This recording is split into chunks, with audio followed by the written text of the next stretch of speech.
ಶ್ರೀಕೃಷ್ಣಾಯ ನಮಃ. ವಸುದೇವಸುತಂ ದೇವಂ ಕಂಸಚಾಣೂರಮರ್ದನಂ ದೇವಕೀ ಪರಮಾನಂದಂ ಕೃಷ್ಣಂ ವಂದೇ ಜಗದ್ಗುರುಂ.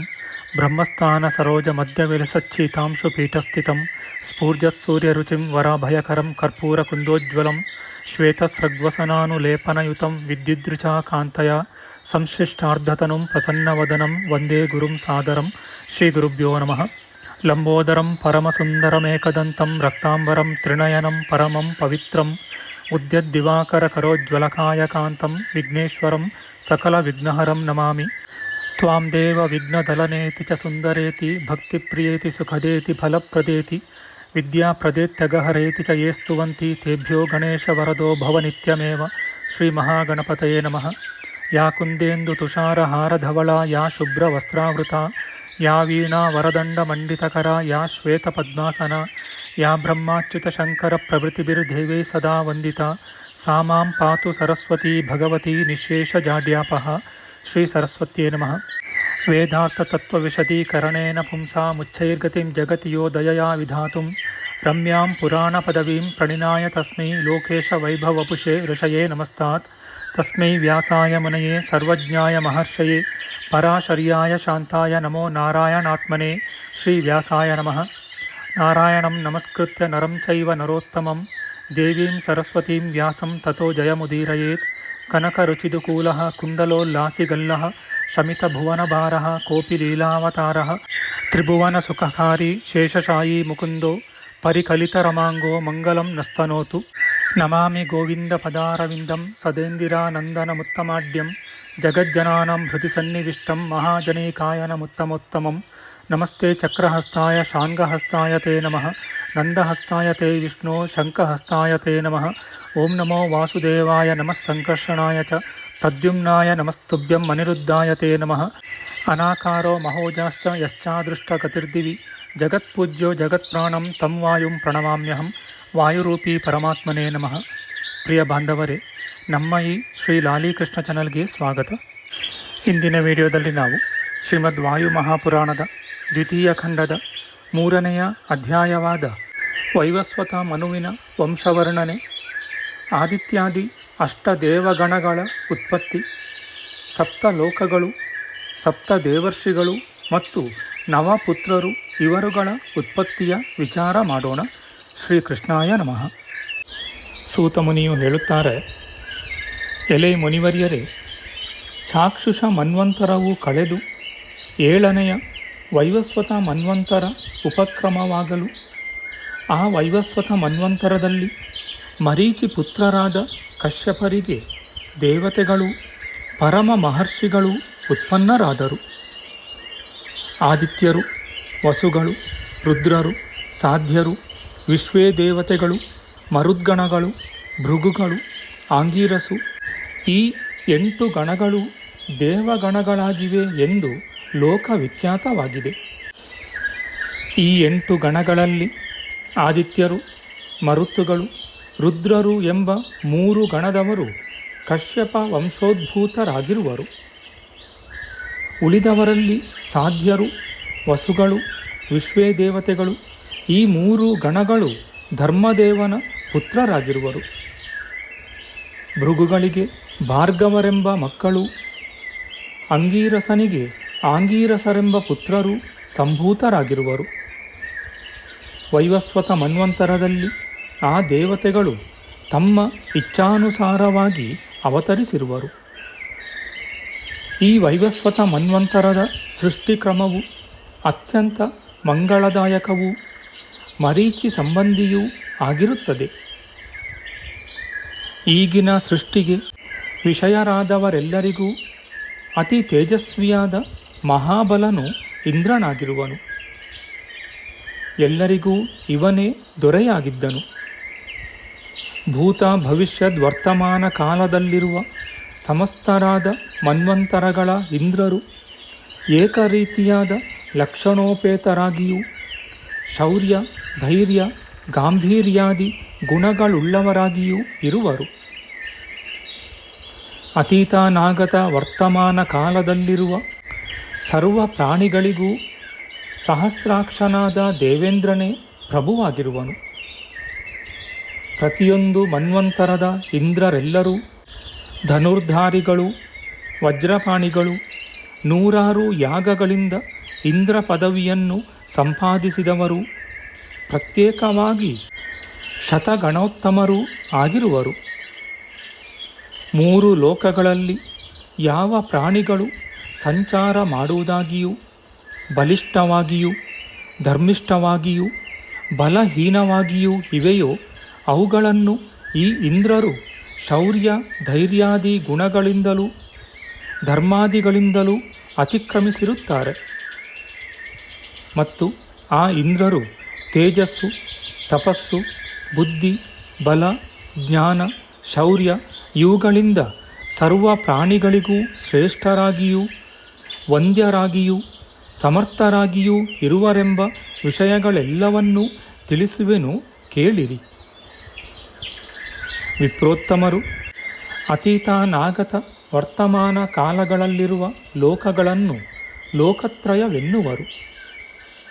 ಈ ಭೂಮಿಗೆ ಭೂಲೋಕವೆಂದು, ಅಂತರಿಕ್ಷಕ್ಕೆ ಭುವರ್ಲೋಕವೆಂದು, ಭವ್ಯವಾದ ಇಂದ್ರಲೋಕಕ್ಕೆ ಸ್ವರ್ಗಲೋಕವೆಂದು ಸಂಜ್ಞೆಯು ಉಂಟಾಗಿದೆ. ಈ ಲೋಕಗಳನ್ನು ಪಡೆಯಲು ಯೋಗ್ಯವಾದ ಕಾರಣಗಳನ್ನು ಹೇಳುವೆನು, ಕೇಳಿರಿ.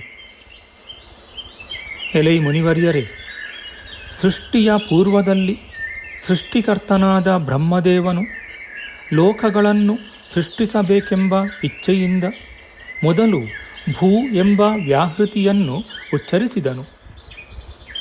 ಇದರಿಂದ ಭೂಲೋಕವು ಉತ್ಪನ್ನವಾಯಿತು.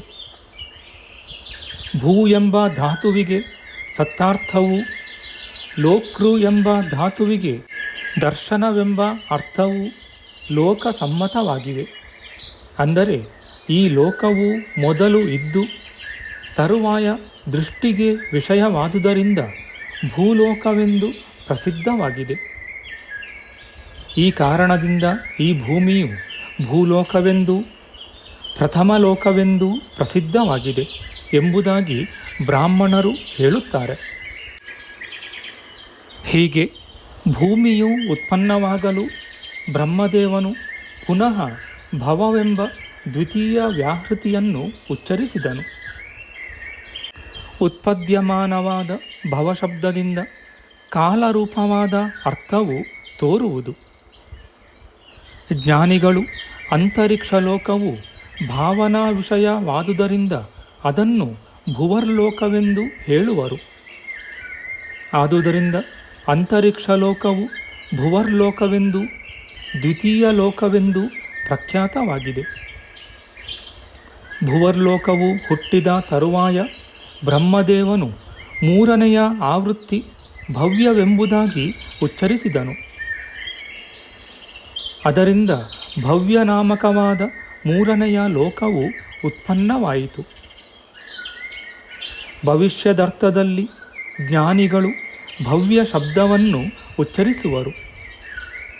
ಆದುದರಿಂದ ಸ್ವರ್ಲೋಕವು ಭವ್ಯನಾಮಕವಾಗಿಯೂ 3ನೆಯ ಲೋಕವಾಗಿಯೂ ದಿವ ಎಂಬುದಾಗಿಯೂ ಪ್ರಖ್ಯಾತವಾಗಿದೆ.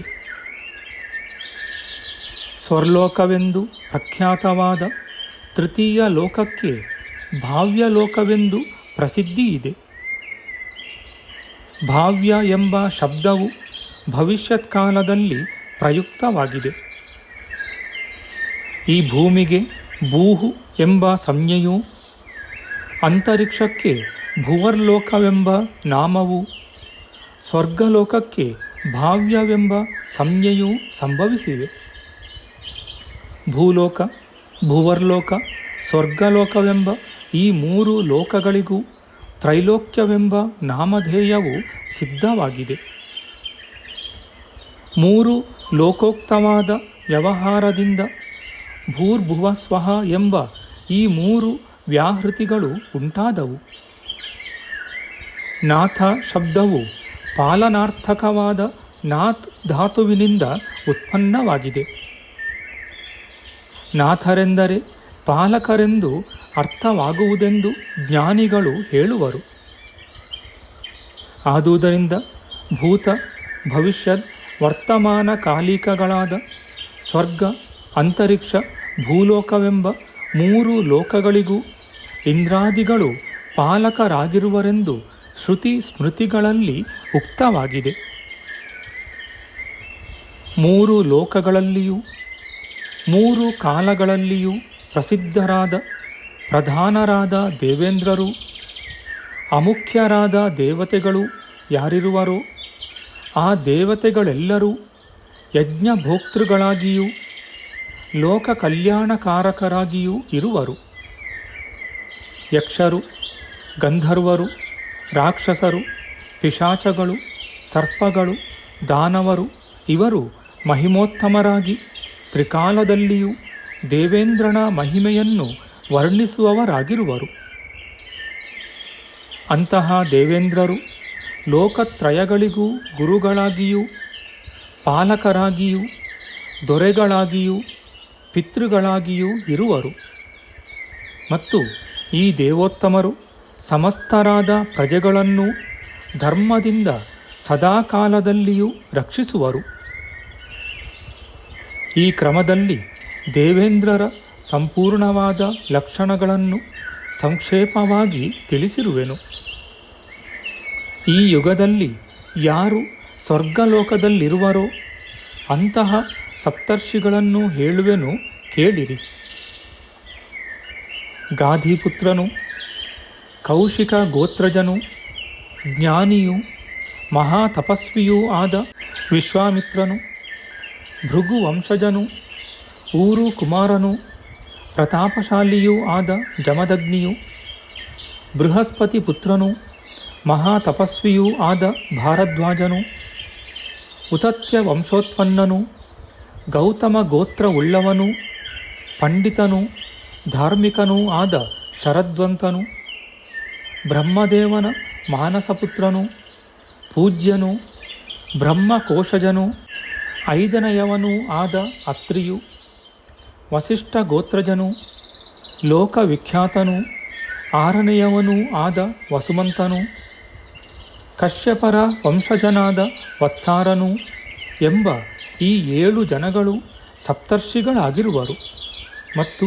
ಲೋಕಸಮ್ಮತರಾಗಿರುವರು. ಈಗಿನ ವೈವಸ್ವತ ಮನ್ವಂತರದಲ್ಲಿ ಈ 7 ಮುನಿಗಳು ಸಪ್ತರ್ಷಿಗಳೆಂದು ಪ್ರಸಿದ್ಧರಾಗಿರುವರು. ಈ ವೈವಸ್ವತ ಮನ್ವಂತರದಲ್ಲಿ ಇಕ್ಷ್ವಾಕು ವಂಶಜನಾದ ನಾಭಾಗ, ದೃಷ್ಟ, ಶರ್ಯಾತಿ, ನಿರಿಷ್ಯಂತ, ನಾಭ, ಪ್ರಖ್ಯಾತನಾದ ಉದ್ದಿಷ್ಟ, ಕರುಷ, ವೃಷಧ್ರ ಮತ್ತು ವಸುಮಂತ ಇವರು ಮನುವಿನ ನವಪುತ್ರರೆಂದು ಪ್ರಸಿದ್ಧರಾಗಿರುವರು. ಈ 7ನೆಯ ವೈವಸ್ವತ ಮನ್ವಂತರದ ವಿಚಾರವನ್ನು ನಾನು ನಿಮಗಾಗಿ ನಿರೂಪಿಸಿರುವೆನು. ಎಲೆ ವಿಪ್ರೋತ್ತಮರೇ, ಪೂರ್ವೋಕ್ತ ರೀತಿಯಲ್ಲಿ ನಾನು ನಿಮಗಾಗಿ ದ್ವಿತೀಯ ಪಾದದ ವಿಷಯಗಳನ್ನು ಕ್ರಮವಾಗಿಯೂ ವಿಸ್ತಾರವಾಗಿಯೂ ನಿರೂಪಿಸಿರುವೆನು. ಈಗ ಯಾವ ವಿಷಯವು ತಿಳಿಯಬೇಕಾಗಿದೆ ಅದನ್ನು ತಿಳಿಸಿದರೆ ಹೇಳುವೆನೆಂದು ಸೂತಮುನಿಯು ಮಹರ್ಷಿಗಳಿಗೆ ತಿಳಿಸಿದರು. ಇತಿ ಶ್ರೀ ಮಹಾಪುರಾಣೆ ವಾಯುಪ್ರೋಕ್ತೆ ವೈವಸ್ವತ ಸರ್ಗ ವರ್ಣನಂ ನಾಮ ತೃತೀಯೋಧ್ಯಾಯ. ಶ್ರೀಕೃಷ್ಣಾರ್ಪಣಮಸ್ತು. ನಮ್ಮ ಮುಂದಿನ ವಿಡಿಯೋದಲ್ಲಿ ನಾವು ಶ್ರೀಮದ್ ವಾಯು ಮಹಾಪುರಾಣದ ದ್ವಿತೀಯ ಖಂಡದ 4ನೆಯ ಅಧ್ಯಾಯವಾದ ದಕ್ಷ ಪ್ರಜಾಪತಿಯ ವಂಶವರ್ಣನೆ, 7ನೆಯ ವೈವಸ್ವತ ಮನುವಿನ ಸೃಷ್ಟಿಕ್ರಮ, ಭೃಗ್ವಾದಿ 8 ಮಹರ್ಷಿಗಳು, ಋಗ್ವೇದಾದಿ ಚತುರ್ವೇದಗಳು, ಓಂಕಾರಾದಿ ವಷಟ್ಕಾರಗಳು, ಪ್ರಜಾಪತಿಗಳು ಇವೇ ಮೊದಲಾದ ಚತುರ್ವಿಧ ಸೃಷ್ಟಿಗಳು, ದಕ್ಷ ಪ್ರಜಾಪತಿಯ ಸಂತಾನ ವರ್ಣನೆಯ ವಿಚಾರ ಮಾಡೋಣ.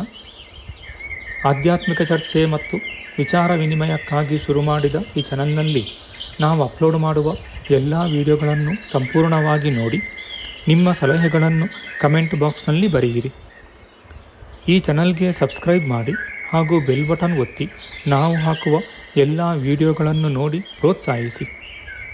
ಕೃಷ್ಣಂ ನಾರಾಯಣಂ ವಂದೇ ಕೃಷ್ಣಂ ವಂದೇ ವ್ರಜಪ್ರಿಯಂ ಕೃಷ್ಣಂ ದ್ವೈಪಾಯನಂ ವಂದೇ ಕೃಷ್ಣಂ ವಂದೇ ಪೃಥಾಸುತಂ. ಶ್ರೀಕೃಷ್ಣಾಯ ನಮಃ.